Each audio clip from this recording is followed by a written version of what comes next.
Hi friends, मेरा नाम आशीष गुप्ता है। और आज मैं हूँ आरओ के सामने। और आरओ को बेसिकली लाए हुए मुझे अराउंड 8 साल से ज़्यादा हो गया है। मैं पिछले साल 27 मई को जो है आरओ को अडॉप्ट करके झारखंड से लखनऊ लेके आया था। और आज इस पॉडकास्ट में मैं जनरली बात करूँगा चाइल्ड अडॉप्शन के बारे में। और बेसिकली जो मेरा फोकस रहेगा वो टीनेजर चाइल्ड अडॉप्शन पे रहेगा। और क्या क्या रूल्स एंड रेगुलरिटीज होती हैं, क्या क्या प्रॉब्लम्स आती हैं, उनको कैसे फेस करना चाहिए, उन सब चीज़ों से रिलेटेड मेरा जो है एक अनफिल्टर्ड पॉडकास्ट रहेगा ये। और इंडिया में अराउंड 10 लाख से ज़्यादा ऑर्फन चाइल्ड्स हैं। और ऑर्फन चाइल्ड का मतलब ये हुआ कि ऐसे बच्चे जो कि अपने माँ बाप से बिछड़ गए हैं या जन्म से ही अनाथ हैं, या उनको या जो है ऐसे बच्चे जो कि रोड पर जो है क्या बोलते हैं मिलते हैं और उनके माँ बाप नहीं होते या उनको नहीं पता होता कि उनके कौन से माँ बाप है, या ऐसे बच्चे जो कि चाइल्ड केयर इंस्टीट्यूशंस या चाइल्ड होम्स में या ऑर्फनेज में पाए जाते हैं। तो अराउंड 10 लाख बच्चे जो है इंडिया में हैं। और सिर्फ 8 साल में 4500 बच्चों का ही अडॉप्शन हो पाता है 8 साल में। और उसका रीज़न ये है कि अडॉप्शन जो है आज एक काफ़ी टफ प्रोसेस हो गया है। और इसके जो रूल्स हैं वो एक सेंट्रल एजेंसी है कारा, child adoption and resource authority, वो इसको रेगुलेट करती है। तो चाइल्ड अडॉप्शन के जो नियम है वो काफ़ी ज़्यादा स्ट्रिक्ट हैं। और उसका रीज़न भी ये है कि गवर्नमेंट एजेंसीज इंश्योर करना चाहती हैं कि जो बच्चे जाएं वो एक सेफ हैंड्स में जाएं। और इसीलिए उनका पूरा बैकग्राउंड चेक होता है, उनके बारे में सारी डिटेल्स ली जाती हैं। और मैं भी आज आपको ये सब बताने वाला हूँ कि क्या क्या रूल्स एंड रेगुलेशन होते हैं, क्या क्या चीज़ें फेस करनी पड़ती है जब आप चाइल्ड को अडॉप्ट करना चाहते हैं। मेरी अडॉप्शन जर्नी के बारे में मैं आपको पहले बताता हूँ कि मैं खुद जो है एक पुअर बैकग्राउंड से आया हूँ जहाँ पर चीज़ों का अभाव था। और लाइफ में मैंने हार्डवर्क किया, लाइफ में आगे बढ़ा। और जब मैं स्ट्रगल कर रहा था अपनी लाइफ में तो मुझे ऐसा महसूस हुआ कि ऐसे बहुत सारे बच्चे होंगे जो लाइफ में आगे बढ़ना चाहते हैं पर उनको समय नहीं मिल पाता, उनको मौका नहीं मिल पाता, और उनको अपॉर्चुनिटीज़ नहीं मिल पाती हैं। और वो इस अभाव में दबकर रह जाते हैं और लाइफ में अच्छा टैलेंट के होते हुए भी, मेहनत के होते हुए भी लाइफ में अच्छा नहीं कर पाते हैं। तो इन्हीं सब चीज़ों को ध्यान में रखते हुए मेरे भी माइंड में एक इच्छा थी कि जब मैं लाइफ में कभी कुछ बन जाऊंगा तो मैं भी एक ऐसा बच्चा जो कि लाइफ में आगे बढ़ना चाहता हो, जिसको चीज़ों का अभाव है, उसके अंदर टैलेंट की कोई कमी नहीं है, और सिर्फ वो इस वजह से आगे नहीं बढ़ पा रहा क्योंकि उसको कोई गाइड करने वाला नहीं है, उसको कोई समझाने वाला नहीं है। तो ऐसे बच्चों की हेल्प करने का मेरा तब से सपना था जब मैं खुद स्ट्रगल कर रहा था अपने करियर के स्टार्टिंग में। जब मैं पढ़ाई कर रहा था, जब 12th क्लास के बाद, तब मैंने जॉब शुरू की।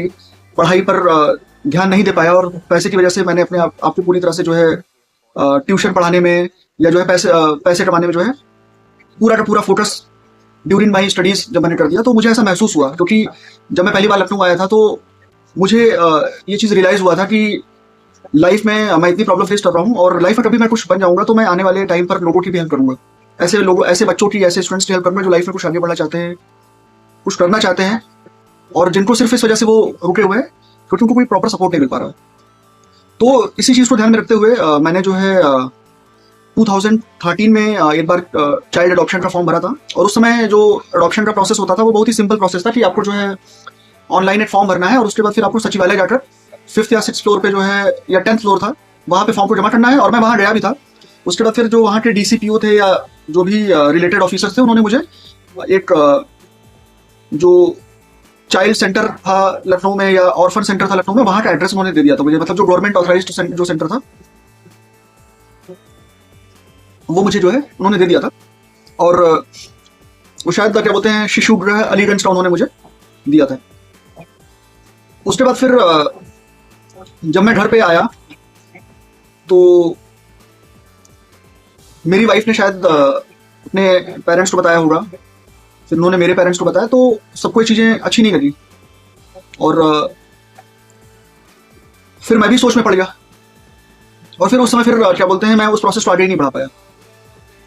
उसके बाद फिर 2020 में मैंने एक बार फिर से फॉर्म भरा था अडॉप्शन के लिए, और फॉर्म कंप्लीट हो चुका था। उस समय कारा आ गया था और कारा के रूल्स एंड रेगुलेशंस के अकॉर्डिंग मैंने पूरा फॉर्म भरा था।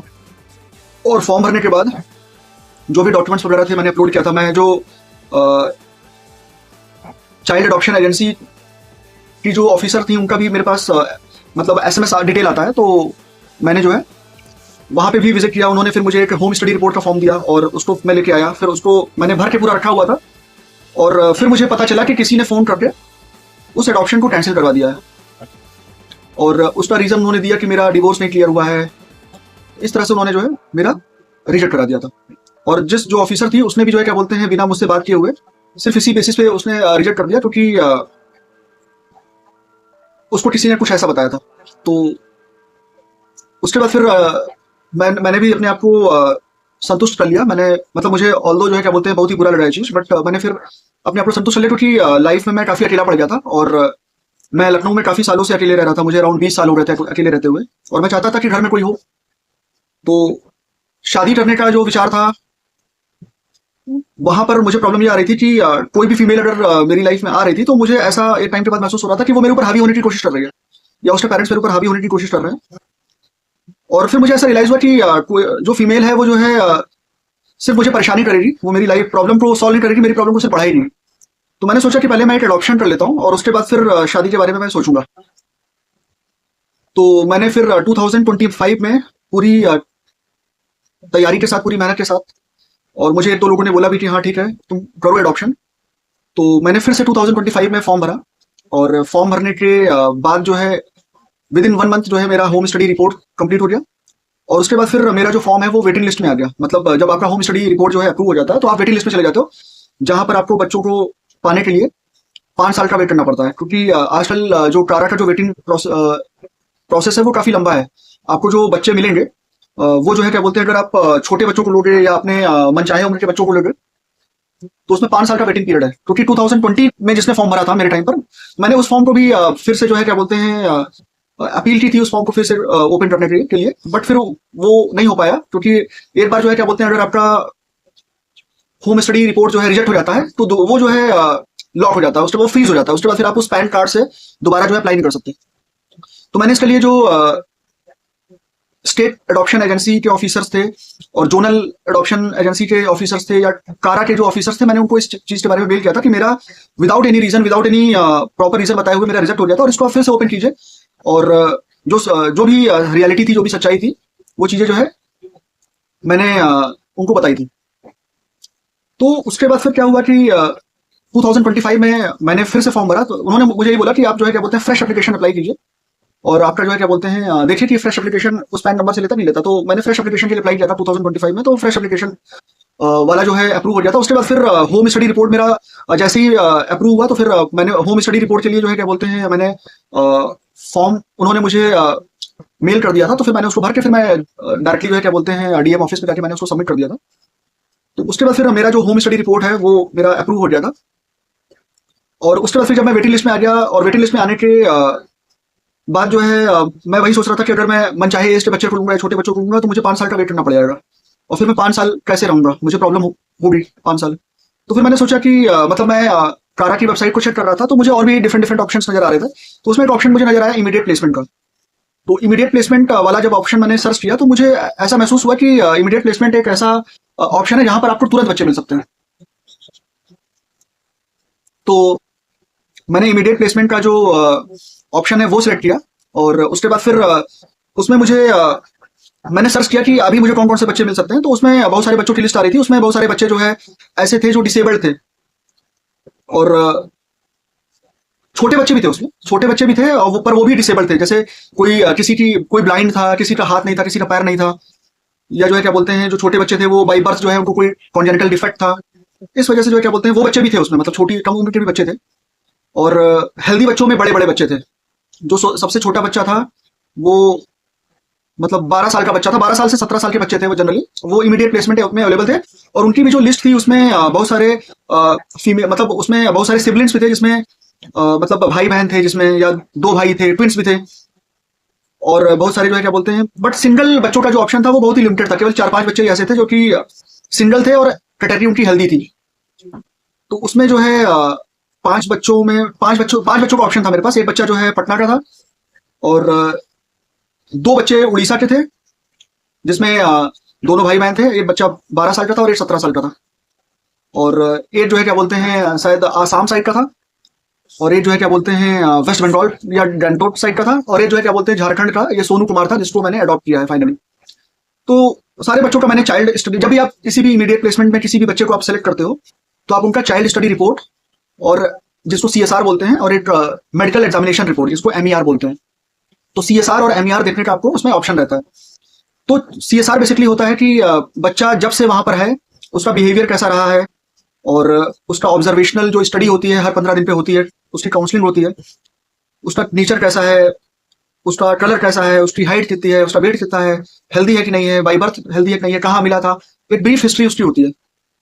तो मैंने 64 पेजों की जो चाइल्ड स्टडी रिपोर्ट है सोनू कुमार की मैंने पढ़ी थी, और मैंने और भी बच्चों का पढ़ा था, मैंने सारे बच्चों का पढ़ा था। तो उसमें जो है क्या बोलते हैं, एक दो बच्चे जो है क्या बोलते हैं वो भाग गए थे, और एक जो सिबलिंग थे जो बच्चे उड़ीसा के, वो भी बच्चे मुझे सही लगे थे, बट प्रॉब्लम ये थी कि वो दूसरा भाई उसका जो है 17 साल का था, तो वो बड़ा था थोड़ा सा, तो मेरे लिए थोड़ा सा मुश्किल हो जाता, डिफिकल्ट हो जाता उसको मैनेज करना। और कुछ बच्चे जो है क्या बोलते हैं ईस्ट साइड के थे, तो थोड़ा सा मुझे लैंग्वेज इशू भी आता उनसे कम्युनिकेट करने में। तो मुझे जो है सोनू कुमार का जो मेडिकल एग्जामिनेशन रिपोर्ट या चाइल्ड स्टडी रिपोर्ट है वो थोड़ा सा सही लगा, तो फिर मैंने इस बच्चे को सिलेक्ट कर लिया। और इस बच्चे को सिलेक्ट करने के बाद मैं 2 महीना, मतलब ऑल्दो जो है क्या बोलते हैं बच्चे को सिलेक्ट करने के 1 महीने के अंदर जो है आपको जो वहाँ की एजेंसी होती है, एडॉप्शन एजेंसी होती है, वहां पर आपको कॉन्टेक्ट करना रहता है। और वहाँ के जो डिस्ट्रिक्ट चाइल्ड प्रोटेक्शन ऑफिसर हैं, चाइल्ड वेलफेयर कमेटी है, और वहाँ की जो डिप्टी कमिश्नर हैं वहां पर उनको मिलना रहता है। और जो चाइल्ड अडॉप्शन एजेंसी के जो सुपरिटेंडेंट हैं उनसे आपको मिलना रहता है, सारे फॉर्म्स वगैरह आपको फिल करने होते हैं, सारे जो डॉक्यूमेंट्स होते हैं वो सारे वेरीफाई होते हैं। और उसके बाद फिर चाइल्ड वेलफेयर कमेटी और डिस्ट्रिक्ट चाइल्ड प्रोटेक्शन ऑफिसर और डिप्टी कमिश्नर अगर वहां पर हैं तो वो सब आपका एक ब्रीफ इंटरव्यू लेते हैं, और आपसे वो ये जानना चाहते हैं कि आप बच्चे को कैसे मैनेज करोगे, कैसे आप उसके साथ एडजस्ट करोगे, आपका मोटिवेशन क्या है, क्यों बच्चे को लेना चाहते हो। तो इस तरह के क्वेश्चन पूछे जाते हैं, और आपका अगर इंटेंशन सही है, आपकी नीयत सही है, तो बच्चे आपको आसानी से मिल जाते हैं, कोई प्रॉब्लम नहीं होती है। क्योंकि वो खुद भी चाहते हैं कि बच्चे जो है फैमिलीज में चले जाएं और बच्चों का भी भविष्य बन जाएगा। तो ऐसे केसेस में जो है जो 1 महीने का टाइम था जब मैंने इस बच्चे को इमीडिएट प्लेसमेंट में सेलेक्ट किया था, चूज किया था कि मैं ठीक है इसको फाइनली मैं अडॉप्ट करूंगा, तो मैं 1 महीना बहुत ज्यादा डिस्टर्ब था, मैं बहुत ज्यादा कंफ्यूज था। मैं इस डर में जी रहा था कि मैं जो काम करने जा रहा हूँ क्या ये वाकई सही है कि नहीं सही है, या कहीं ऐसा ना हो कि मैं इस बच्चे को लेने जा रहा हूँ तो कहीं उल्टा ना पड़ जाए, लाइफ में सारी चीजें उल्टी ना पड़ जाए। मैं 1 महीना बहुत ज्यादा डिस्टर्ब था, 24 घंटे जो है क्या बोलते हैं सिर्फ मैं यही सोचता रहता था कि मैं एक बहुत ही बड़ा डिसीजन लेने जा रहा हूँ, और इस काम को करने के बाद मेरी लाइफ में क्या होने वाला है, अच्छा होने वाला है, खराब होने वाला है, मुझे नहीं पता। मैं कई लोगों से मैं पूछता था, इसके बारे में डिस्कस करता था कि क्या मैं सही करने जा रहा हूँ, नहीं करने जा रहा हूँ, या जो है क्या बोलते हैं मैंने अपने डिसीजन के बारे में सोशल मीडिया पे भी पोस्ट किया कि हाँ मैं एक ऐसा डिसीजन लेने जा रहा हूँ। तो बहुत सारे लोगों ने निगेटिव कमेंट भी किया, मना किया अडॉप्शन करने को, और बहुत सारे लोगों ने इस बात को अप्रिशिएट भी किया कि हाँ बहुत अच्छा काम करने जा रहे हो आप, और ये बहुत अच्छा काम है, और बच्चे की भी लाइफ संवर जाएगी, और आपको भी जो है क्या बोलते हैं पर्पस मिल जाएगा as a single father. Finally जो है क्या बोलते हैं मैंने डिसीजन बना लिया था, और 1 हफ्ता पहले तक जो है क्या बोलते हैं, मतलब मेरी जो ट्रेन थी झारखंड के लिए, उसके 1 हफ्ता पहले तक मैं डिसाइड कर रहा था कि मैं क्या करूं। मतलब कई बार मेरे मन में ये भी है कि मैं कैंसिल कर देता हूं इस चीज को। मेरी जो ट्रेन थी वो 22 मई की ट्रेन थी, और 23 मई की मेरी ट्रेन थी, और मैं 3 दिन पहले तक जो है क्या बोलते हैं सोच रहा था कि, मतलब मेरे माइंड में आ रहा था कि कैंसिल कर दो, और बट फाइनली जो है क्या बोलते हैं मैंने अपना माइंड मेकअप कर लिया, और 2 दिन पहले मैंने डिसाइड किया कि ठीक है मैं जाऊंगा, मैं करूंगा। और अगर मुझे लास्ट मोमेंट पे भी अगर ऐसा लगा कि अडॉप्शन नहीं करना चाहिए तो मैं वहां पे भी जाके मना कर दूंगा कि भाई मुझे नहीं समझ में आया। ऑल दो बस केवल आने जाने का टाइम, आने जाने का पैसा ही बर्बाद होगा, बट ये कि आप बच जाओगे कोई भी गलत डिसीजन लेने से। बट वहां पे जाने के बाद एक एनर्जी सी आ गई, और मैं जो है क्या बोलते हैं मेरी जो मीटिंग थी डिस्ट्रिक्ट चाइल्ड प्रोटेक्शन ऑफिसर से वो 27 तारीख की थी, 27 मई की। तो मैं अराउंड जो है 25 तारीख को शिप में पहुंच गया था, और 25 तारीख को पहुंचने के बाद फिर मैं 26 तारीख को जो है पूरा दिन जो है जो और ऑर्फेनेज था या उसको चाइल्ड केयर इंस्टीट्यूशन बोलते हैं, वहां पर मैं जो वहाँ के सुपरिटेंडेंट थे उनके साथ मैं बैठा रहा। फिर 27 तारीख को हमारी मीटिंग हुई। इवन जो है क्या बोलते हैं मैं 24 तारीख को पहुंच गया था, 25 तारीख को मैं पूरे दिन जो चाइल्ड केयर इंस्टीट्यूशन होता है जिसको ऑर्फेनेज बोलते हैं वहां पे मैं था, वहाँ के सुपरिटेंडेंट के साथ मैंने सारा समय बिताया। 26 तारीख को जो स्टेट एडॉप्शन एजेंसी के जो ऑफिसर थे वो जो है देवघर से आए थे, क्योंकि सारी फॉर्मेलिटीज उनको ही करवानी थी। और 27 तारीख को फिर मेरी वापसी की ट्रेन थी। तो मैंने जो है पूरे दिन जब मैंने सुपरिटेंडेंट के साथ बिताया वहां के, तो मुझे काफी अच्छा लगा उनके साथ। पूरा दिन मुझे मैं पूरे दिन बैठा रहा, आप यकीन नहीं मानेंगे। मैं सुबह 10-11 बजे पहुंचा था और मैं शाम को 7 बजे के आसपास आया। मैं पूरे दिन वहां पे बैठा था। और उसके बाद फिर वहां के जो बच्चे थे उनको, मतलब वहां पे अराउंड 15-20 बच्चे थे। मैं उनको मिला वहां, मतलब उनको मैंने देखा तो मुझे अंदर से बहुत ज्यादा खुशी हुई। और सोनू कुमार से भी मैं मिला। उस समय ये बच्चा जो है क्या बोलते हैं अंडरवेट था।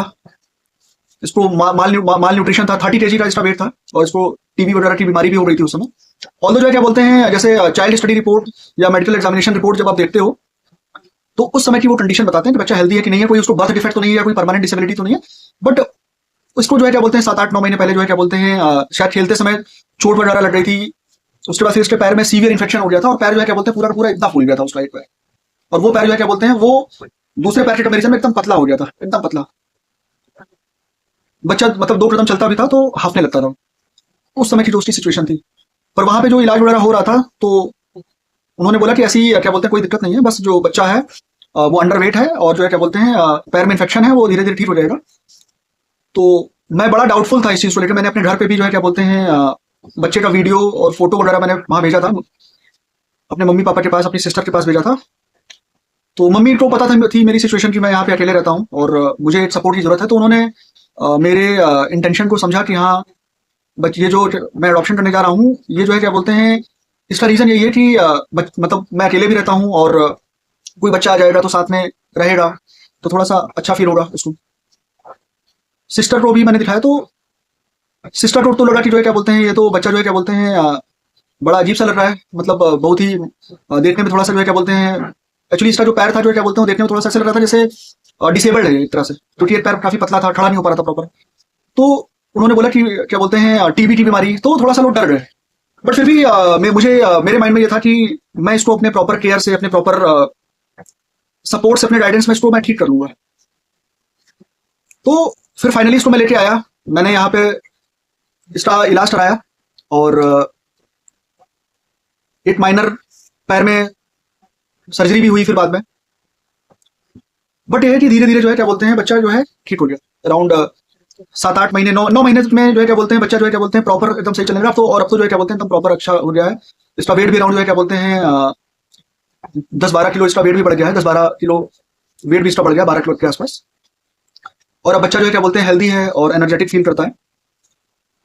तो ये मेरा एडॉप्शन जर्नी रहा। बाकी जो पेपर वगैरह आपको ले जाना पड़ता है at the time of verification, और जब आप फॉर्म भरते हो तब आपका जो है आधार कार्ड, पैन कार्ड और सैलरी स्लिप या ITR, फिजिकल फिटनेस सर्टिफिकेट, अगर आप डिवोर्स्ड हो तो आपका जो है डिवोर्स पेपर होना चाहिए, और अगर आप मैरिड हो तो आपका मैरिज सर्टिफिकेट होना चाहिए। और अगर आप सिंगल हो, as a single father adopt करना चाहते हो या as a single mother adopt करना चाहते हो, तो आपका आपके और जो जिस बच्चे को आप अडॉप्ट करने जा रहे हो उस बच्चे के एज में अराउंड 25 साल का गैप होना चाहिए। तो ये रहता है। और जो एक फादर है, एक सिंगल मेल जो है वो सिर्फ मेल चाइल्ड को ही अडॉप्ट कर सकता है, वो किसी भी कंडीशन में एक फीमेल चाइल्ड को अडॉप्ट नहीं कर सकता। बट एक मदर या एक सिंगल मदर जो है या एक सिंगल फीमेल जो है वो मेल और फीमेल दोनों को अडॉप्ट कर सकती है। और सारा का सारा जो प्रोसेस होता है वो आपके जो डिस्ट्रिक्ट चाइल्ड प्रोटेक्शन ऑफिसर होते हैं वो DM ऑफिस में बैठते हैं, और उनकी पूरी टीम होती है जो HSR वगैरह करते हैं, होम स्टडी रिपोर्ट करते हैं। वो बेसिकली मोटिव जानना चाहते हैं कि आपका मोटिवेशन फॉर अडॉप्शन क्या है, आपके बारे में बेसिक डिटेल जानना चाहते हैं। कुछ उनको जो है क्या बोलते हैं प्रूफ टाइप का चाहिए होता है, गारंटर चाहिए होता है, माता पिता का कंसेंट चाहिए होता है। वो आपके अड़ोसी पड़ोसी से भी पूछताछ कर सकते हैं। तो इस तरह से होता है। और जनरली जो है क्या बोलते हैं वो आपके घर पे आते हैं, वो चीज़ों को पूरा एनालाइज करते हैं, पूछते हैं। और जब आप बच्चे को लेने के लिए फाइनली जाते हो तो बच्चे का आपके डॉक्यूमेंट का वेरिफिकेशन के लिए करने के बाद आपको बच्चे का एक कोर्ट अप्रूवल होता है, कोर्ट प्रोसेस होता है, और आपका एक प्री एडॉप्शन ऑर्डर बनता है। उसके बाद आप बच्चे को ले जा सकते हो अपने साथ भी। और आपके पास 45 डेज का टाइम होता है। आप 45 डेज में ये डिसाइड कर सकते हो कि बच्चा जो है आपके साथ प्रॉपर एडजस्ट कर पा रहा है, नहीं कर पा रहा है, बच्चे को कोई प्रॉब्लम तो नहीं आ रही है आपके साथ एडजस्ट करने में। और किसी भी कंडीशन में अगर इस तरह की प्रॉब्लम आती है तो 45 डेज के अंदर आप उसको रिजेक्ट भी कर सकते हो। तो अगर आप रिजेक्ट कर देते हो 45 डेज के अंदर, तो वो जो है क्या बोलते हैं, वो प्रोसेस जो है क्या बोलते हैं, फिर जो आपका फाइनल कोर्ट ऑर्डर बनता है वो फिर नहीं बनता है, फिर वो कैंसिल हो जाता है आपका।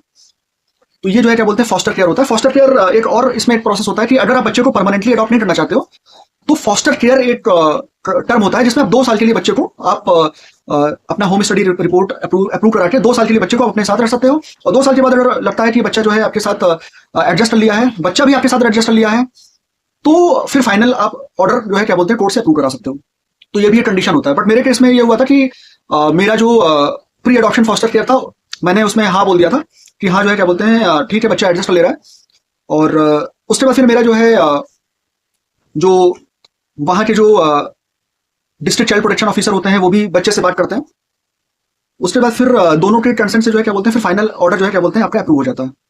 और उसके बाद फिर 6 मंथ्स में आपका फॉलोअप होता है, जहां पर जो है क्या बोलते हैं बच्चे से साइकोलॉजिकल क्वेश्चन पूछे जाते हैं कि वो बच्चा कैसे एडजस्ट कर रहा है, उसको जो है क्या बोलते हैं यहाँ पर कोई दिक्कत तो नहीं है, यहाँ पर उसको जो है क्या बोलते हैं किसी चीज का कोई डर तो नहीं है, या जो है क्या बोलते हैं उसको यहाँ कैसा महसूस हो रहा है, इस तरह के क्वेश्चन उससे पूछे जाते हैं। और इस तरह का जो फॉलोअप होता है वो अराउंड 2 साल तक आपका होता है फॉलोअप। तो 6-6 महीने पे फॉलोअप होता है। और ये जो है क्या बोलते हैं आपका जिस सेंटर से आप बच्चे को लेके आए वहां पे जो है क्या बोलते हैं वहां की टीम आपकी करती है, या वो ऑथराइजेशन लेटर दे देते हैं तो जो लोकल टीम होती है वो करती है। तो ये जो है क्या बोलते हैं पूरा प्रोसेस होता है। बच्चे का जो एडॉप्शन फीस होता है वो अराउंड 50,000 रुपीज आपको एडॉप्शन के टाइम पे डोनेट करना रहता है। उसके बाद फिर जब आपका होम स्टडी रिपोर्ट होता है तो 6,000 रुपीज की फीस लगती है। और उसके बाद फिर जब फॉलोअप होता है तो 2,000 रुपीज की 4 बार आपकी फीस लगती है। और उसके बाद फिर आप बच्चे को जब लेने जाओगे तो वहां पे आने जाने रहने का खर्च, अगर लोकल है तब तो कोई दिक्कत नहीं, पर अगर आप आउट स्टेशन से लेने जा रहे हो फिर आपको आते समय बच्चे का भी टिकट करा, अगर आप बच्चे को इमीडिएटली कस्टडी में लेना चाहते हो तो आपको बच्चे का भी टिकट कराना रहेगा। तो ये जो है क्या बोलते हैं पूरा प्रोसेस होता है। फिर अगर बच्चे का आधार कार्ड बना हुआ है तो आधार कार्ड में अप्रूवल, क्योंकि आधार कार्ड का जो डेटा होता है वो पूरा का पूरा पुराना डेटा होता है, उसमें उसका अगर फादर नेम डिफरेंट होगा, एड्रेस डिफरेंट होगा, मदर नेम डिफरेंट होगी, एज डिफरेंट होगा, तो बर्थ सर्टिफिकेट तो आपको जो है एडॉप्शन एजेंसी से मिल जाता है। बट आधार कार्ड अप्रूवल में भी मुझे बहुत ज्यादा प्रॉब्लम आई। मुझे दिल्ली से जाकर गैजेट नोटिफिकेशन करवाना पड़ा, उसमें भी काफी पैसा लगा। और पहली बार जो है क्या बोलते हैं मेरा रिजेक्ट हो गया था गैजेट नोटिफिकेशन, उसमें डॉक्यूमेंट्स में कुछ कमी थी। फिर दूसरी बार जाना पड़ा तो उसमें भी आपका काफी पैसा लगभग मेरे, अगर आना जाना एक बार रिजेक्ट हो गया फिर दूसरी बार अप्लाई करना तो लगभग 50,000 रुपए मेरे उसमें भी लग गए थे टोटल मिला के। 2 बार आना जाना, 2-3 बार मुझे आना जाना पड़ा। तो मोटे तौर पर एक बच्चे को जब आप लेके आते हो तो उसका डॉक्यूमेंट वगैरह पूरा तैयार करने में, उसको रेडीमेड बनाने में 1 लाख रुपए तक का खर्चा आ जाता है आपका। तो ये जो है क्या बोलते हैं एक बेसिक प्रोसेस है। और इसके अलावा जो है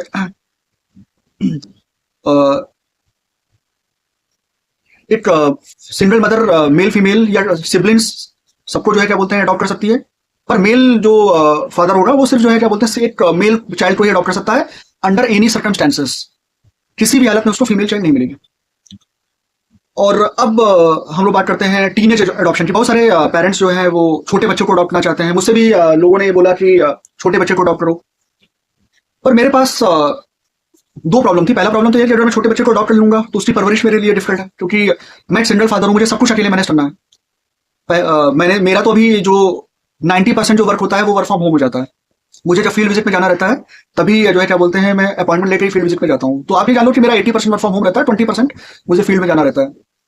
और आपको घर भी मैनेज करना है। तो सिंगल फादर का जो एडॉप्शन होता है उसका रेट 1% होता है। मतलब 8 साल में सिर्फ जो है क्या बोलते हैं 8 से 2 बच्चे ही अडॉप्ट हो पाते हैं एज अ सिंगल फादर।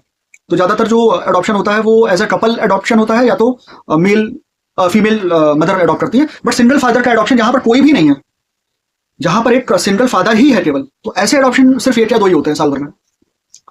तो ये रहता है। अदरवाइज जो है क्या बोलते हैं सिंगल फादर एडॉप्शन में भी जो है क्या बोलते हैं फैमिली साथ में रहती है। बट मेरे साथ तो ये है कि फैमिली भी जो है क्या बोलते हैं साथ में नहीं है। तो ऐसे केसेस में जो है क्या बोलते हैं हर चीज को मैनेज करना काफी डिफिकल्ट हो जाता है। तो ये पूरा प्रोसेस रहा। बाकी अगर आपका कोई ऐसा क्वेश्चन होगा कि आपको कुछ भी अगर पूछना होगा एडॉप्शन से रिलेटेड तो आप मुझसे पूछ सकते हैं। मैं आपको उसका जो है क्या बोलते हैं जवाब जो है क्या बोलते हैं जरूर दूंगा। और अब हम लोग जो है क्या बोलते हैं सोनू कुमार से कुछ बातें करेंगे। और सोनू कुमार को आए हुए लगभग जो है 8 साल हो गया है। और 8 साल में जो है क्या बोलते हैं सोनू जो है क्या बोलते हैं काफी बदल चुका है। और सोनू के बदलने के मतलब बहुत सारे चेंजेस है इसके। मतलब पहले तो मुझे इसकी भाषा भी नहीं समझ में आती थी, जिस तरह से वो बोलता था मुझे समझ में नहीं आता था क्या बोल रहा है। पर खाना खाओगे या जो है क्या बोलते हैं छोटे मोटे जो वर्ड्स है बस वो समझ पाता था। पर अब जो है क्या बोलते हैं प्रॉपर जो है क्या बोलते हैं कन्वर्सेशन हो जाती है, प्रॉपर बातचीत हो जाती है। और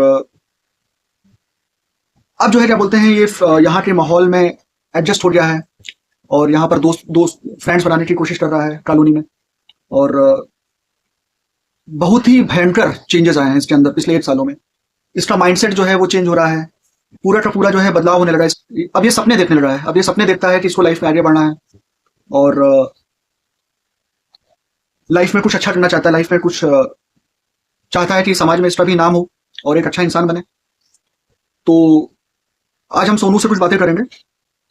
अब इसका नाम आरव गुप्ता हो गया है तो इसको आरव गुप्ता ही नाम पसंद आता है, इसको सोनू नाम नहीं पसंद आता ज्यादा। तो आरव अब तुम मुझे जो है क्या बोलते हैं अपने बारे में बताओ कि तुमको जो है क्या बोलते हैं आए हुए कितना टाइम हो गया लगभग, और तुम अभी पिछले 1 साल में जो है क्या बोलते हैं अब जब तुम वहां रहते थे और क्या बोलते हैं यहाँ पे रहने में तुम्हारे अंदर क्या बदलाव आया है और तुम्हें कैसा महसूस हो रहा है, बताओ जरा। पहले अपना नाम बताओ। मेरा नाम आरफ गुप्ता है और मुझे यहाँ पे रहने में 1 साल हो गया है। और तुम्हारे अंदर क्या क्या बदलाव आया है पिछले 1 सालों में? बहुत कुछ आया मतलब हाँ हाँ तो बताओ, जैसे क्या क्या? जैसे पढ़ाई लिखाई में वो आए हैं हम्म, इम्प्रूवमेंट। पढ़ाई लिखाई में क्या क्या इंप्रूवमेंट आया पिछले 1 सालों में? जब तुम पहले आए थे तो उस समय तुम्हारी पढ़ाई का लेवल क्या था उस समय? उस टाइम में तो 0 लेवल था, मतलब एबीसीडी वगैरह बोल लेते थे प्रॉपर? उतनी नहीं, मतलब मैं कुछ भूल जा रहा था। भूल जा रहे थे? और काठा डाटा वगैरह? उसमें मैं पहचान नहीं आ रहा था, मतलब भूल जा रहा था उसमें भी। अच्छा वो आता अच्छा ही नहीं था मतलब। अच्छा अच्छा। और एबीसीडी वगैरह लिख लेते थे प्रॉपर? नहीं, उसमें गलत लिख दिया। गलत लिख देते थे? और हाँ, काठा डाटा वगैरह? उसमें मैं लिख ही नहीं पाता था। अच्छा, प्रॉपर लिख नहीं पाते थे? नहीं, अच्छा अच्छा। अब तुम्हारे अंदर क्या क्या चेंजेस आए हैं 1 साल में? क्या क्या चेंजेस आए हैं? जैसे कैमरे में देखो, कैमरे में देखो। हाँ, 1 साल में और क्या क्या मतलब अब तुम्हारी क्या सिचुएशन है 1 साल के बाद? एबीसीडी जो है क्या बोलते हैं आज भी पढ़ते हो कि अब उससे बड़ी चीजें पढ़ते हो? उससे बड़ी चीज पढ़ते हैं। जैसे क्या क्या पढ़ते हो? जैसे 10th क्लास की सिलेबस। तो 10th क्लास की सिलेबस क्यों पढ़ रहे हो? तुम्हें तो जो है जैसे तुम एबीसीडी पढ़े हो तो तुम्हारा नाम तो जो है तीसरी चौथी पांचवी में लिखवाना चाहिए था मुझे। क्योंकि जैसे मेरी एज हो गई है इसीलिए। अच्छा, मतलब एज के हिसाब से जो है क्या बोलते हैं बच्चों का जो पढ़ाई है वो छूटने ना पाए, इसीलिए जो हाँ, है हाँ, आपके फादर आपको घर पे भी गाइड करते हैं कि आपका जो हाई स्कूल का एग्जाम है हाँ, वो जो ओपन स्कूलिंग से आप एग्जाम दोगे आने वाले टाइम में हाँ, उसकी प्रिपरेशन अच्छे से अच्छी हो पाए, हाँ, है ना? तो अभी जो है क्या बोलते हैं हाई स्कूल की तैयारी आप कर रहे हो, तो हाई स्कूल की तैयारी में आपको अभी क्या क्या चीजें जो है आपने तैयार कर ली है लगभग? जैसे साइंस का सिलेबस। साइंस का सिलेबस तैयार हो गया? हाँ, हाँ। साइंस के सिलेबस में क्या क्या तैयार हुआ आपको? जैसे जैसे चैप्टर से भी याद हुआ है मतलब। जरा 2-4 चैप्टर के नाम बता दो। जैसे measurement in science and technology हाँ हाँ। और मैटर इन आवर सराउंडिंग्स। हम्म फिर है एटम्स एंड मॉलिक्यूल्स। हम्म फिर है केमिकल रिएक्शंस एंड इक्वेशंस। हम्म फिर है एटॉमिक स्ट्रक्चर। हम्म फिर है पीरियोडिक क्लासिफिकेशंस ऑफ एलिमेंट्स। हम्म फिर है केमिकल बॉन्डिंग। बॉन्डिंग। हाँ, बॉन्डिंग। हम्म फिर है एसिड्स बेस एंड साल्ट। हम्म फिर है मोशंस एंड डिस्क्रिप्शन। हम्म फिर है फोर्सेस एंड मोशन। हम्म फिर है ग्रेविटेशन। हम्म फिर है hmm sources of energy. Hmm फिर work and energy. Hmm light hmm light energy. Hmm फिर थर्मल एनर्जी। हम्म फिर इलेक्ट्रिकल हम्म एनर्जी। हम्म फिर है magnetic effect of hmm current. Hmm फिर है साउंड एंड कम्युनिकेशन। अच्छा, मतलब चैप्टर सारे याद हो गए हैं? हाँ, अच्छा अच्छा। तो सिर्फ साइंस का याद है कि और भी सब्जेक्ट का याद है? अभी सिर्फ साइंस है, और याद करने ना। अच्छा अच्छा। और क्या ये चैप्टर्स लिख भी सकते हो? हाँ, जरा measurement in science and technology का स्पेलिंग बताओ। Measurement in science and technology का स्पेलिंग याद है? याद है, ऐसे याद नहीं आता ना, बोलने पर नहीं अच्छा, आता। बोलने में नहीं आएगा पर लिख लोगे? लिख लेता हूँ। पूरा पूरा सिलेबस जो है कितने चैप्टर्स हैं टोटल साइंस के सिलेबस में 10th क्लास में? साइंस में है 32।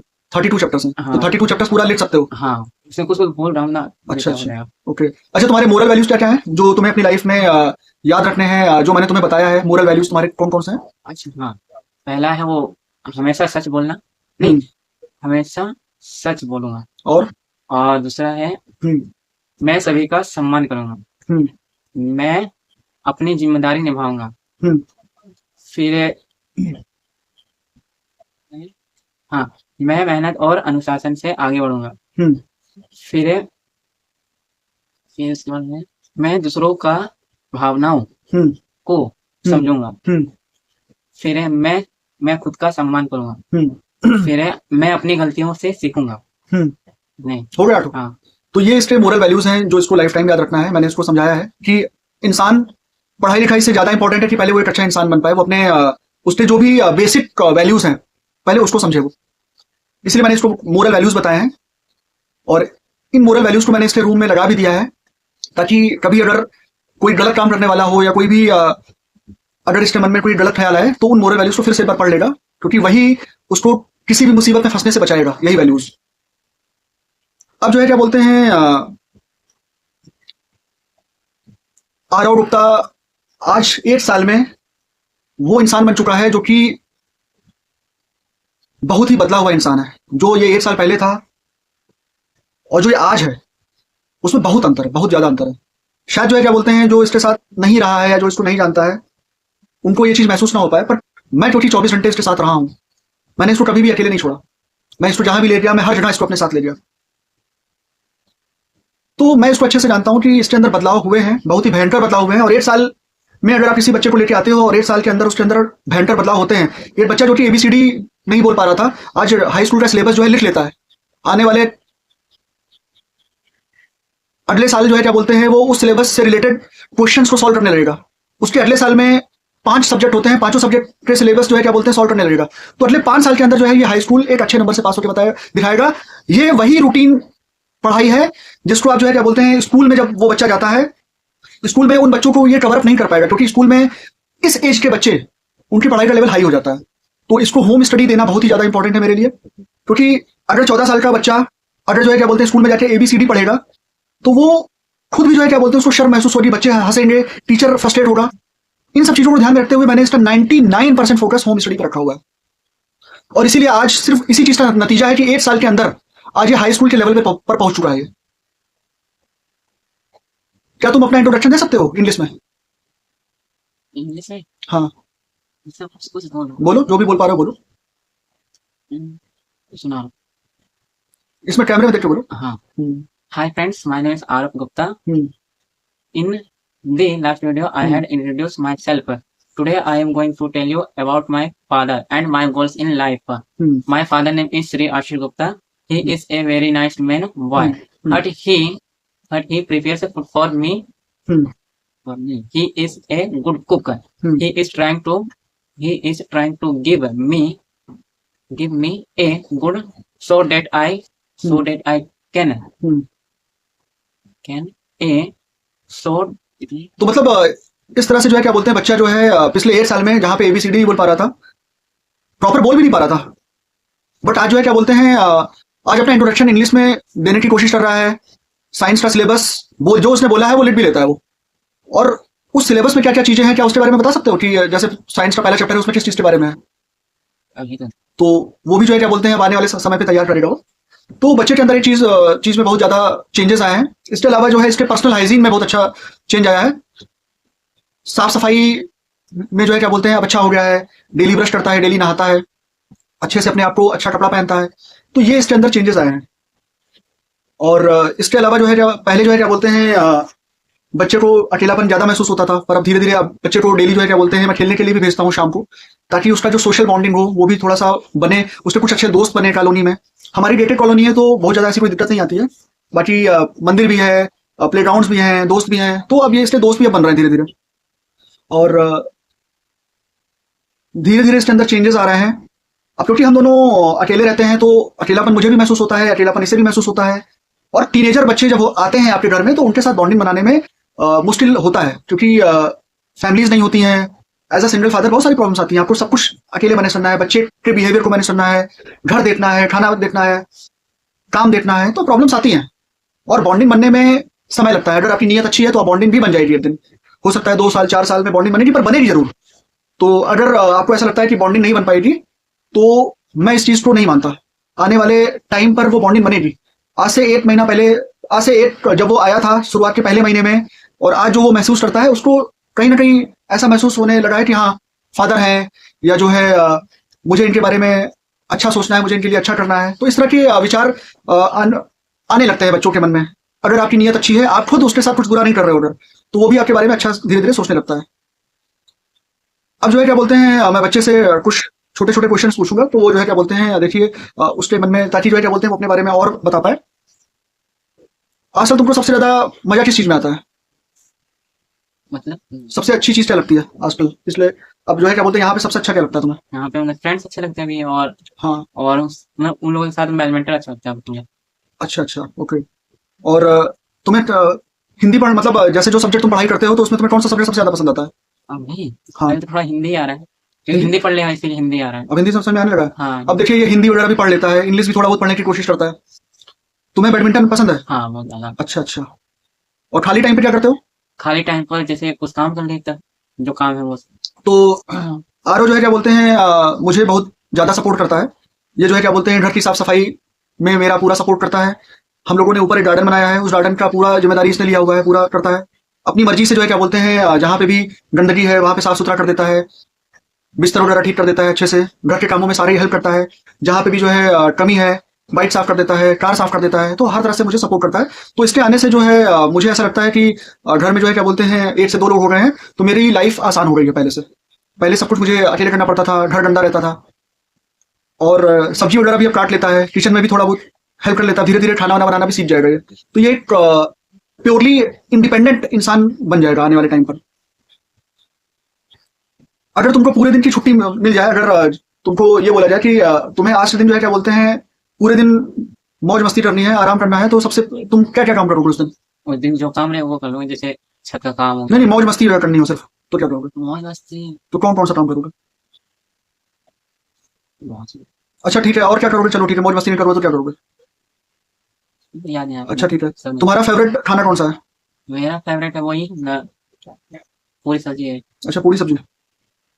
अच्छा अच्छा। तो तुमको क्या बोलते हैं मैं खाना जब बनाता हूँ अच्छे से, हाँ तो तुम्हें पसंद आता है खाना? हाँ, अच्छा लग रहा है। अच्छा अच्छा, ओके। तो तुम जब से 1 साल तुम्हें तुम्हें हो गया हुए, हाँ, तुम्हें मतलब 1 साल में जो है क्या बोलते हैं कौन कौन सी चीजें जो है क्या बोलते हैं तुमने अच्छे से की है यहाँ पर, जो तुम्हें मजा आया था जो तुम्हें करने में? जैसे जैसे हम्म। साफ सफाई करना। अच्छा, साफ सफाई और गार्डन वार्डन बनाने में अच्छा लगता हाँ, है तुम्हें? वो सबसे। अच्छा अच्छा। जैसे नई तुमको चीज करनी। तुमको सबसे ज्यादा डांट किस वजह से पड़ती है फादर से अपने? जैसे मैंने झूठ बोल दिया, हम्म जैसे मैंने कुछ बड़ी गलती कर दी, हम्म। इस वजह से। तुम्हारे फादर तुम्हारे बारे में कैसा सोचते हैं? हाँ, अच्छे सोचते हैं मेरे लिए। तुम्हारे फादर तुमको क्या क्या समझाते हैं? मैं बहुत कुछ समझाते हैं, मतलब कभी झूठ नहीं बोलना है, बड़ों हम्म का सम्मान करना है, हम्म और हम्म। और तो- और क्या क्या समझाते हैं? और पढ़ाई लिखाई में ध्यान देना है, मतलब और क्या क्या समझाते हैं? और अपनी जिम्मेदारी निभाना है। और बस इतना ही है शायद। तुम्हें मेरी कौन कौन सी आदत अच्छी लगती है? आपकी हम्म आपकी जैसे आप झूठ नहीं बोलते हैं, हम्म और अपनी जिम्मेदारी खुद निभाते हैं पूरी तरह, मतलब। हम्म और हम्म जो भी काम करते हैं सब अच्छी तरह करते हैं। हम्म हम्म। अच्छा, तो तुम्हारे अंदर 1 साल में सबसे बड़ा बदलाव तुम्हें कौन सा अच्छा लगा? सबसे बड़ा बदलाव जो तुम्हें बहुत अच्छा लगा? हाँ यार, वो नहीं आ रहा। मतलब साफ सफाई से रहने लगे ये अच्छा लगा, कि पढ़ाई लिखाई में आगे बढ़ गए ये अच्छा लगा, कि तुम्हारी बीमारी ठीक हो गई तुम्हें ये अच्छा लगा, कि अब तुम धीरे धीरे यहाँ पे एडजस्ट हो रहे हो तुम्हें ये अच्छा लगा? जैसे पढ़ाई लिखाई में हम्म। और साफ सफाई में, और ये क्या बोलते हैं, एक्सीडेंट क्या बोलते बीमारी? हैं? नहीं नहीं, क्या? सेटल की क्या बोलते सेटल हो रहे हो धीरे धीरे यहाँ पे हाँ। एडजस्ट हो रहे हो? हम्म। अच्छा अच्छा। तुमने मुझसे कौन कौन सी चीज सीखी 1 साल में? एक साल में बहुत कुछ जैसे सीखे। तुमने ऐसी तुम्हें ऐसा लगा, ऐसा कौन कौन सा आदत लगा कि ये जो है क्या बोलते हैं मेरे फादर करते हैं और ये बहुत अच्छी चीज है, मुझे भी करना चाहिए? जैसे आप झूठे बोलते तो वो सीखे मैंने, हम्म और हम्म जैसे साफ सफाई में सीखे, हम्म और हम्म फिर मैंने साइकिल भी सीखी, मतलब हम्म। कैसे सीखना है। अच्छा, साइकिल सीख लिया तुमने? हाँ, पूरी तरह मैं चला लेता हूँ। हम्म। अच्छा, ओके। तो तुमको ऐसा लगता है कि अगर मैं तुम्हारी केयर करता रहूंगा, तुम्हें गाइड करता रहूंगा, तो तुम एक दिन बहुत अच्छे इंसान बन जाओगे, सबसे अच्छे बन जाओगे? हाँ, अच्छा बन जाऊंगा। अच्छा। तो तुम्हें वहां की जब जहाँ जहाँ पे तुम पहले रहते थे चाइल्ड होम में, तुम्हें वहां की कौन कौन सी बातें आज भी याद आती है? जैसे दोस्त दोस्त याद आते हैं, और वहाँ के हम्म जो मैम है और हम्म सर लोग हैं, हम्म। वो सब ज्यादातर याद आते हैं ना।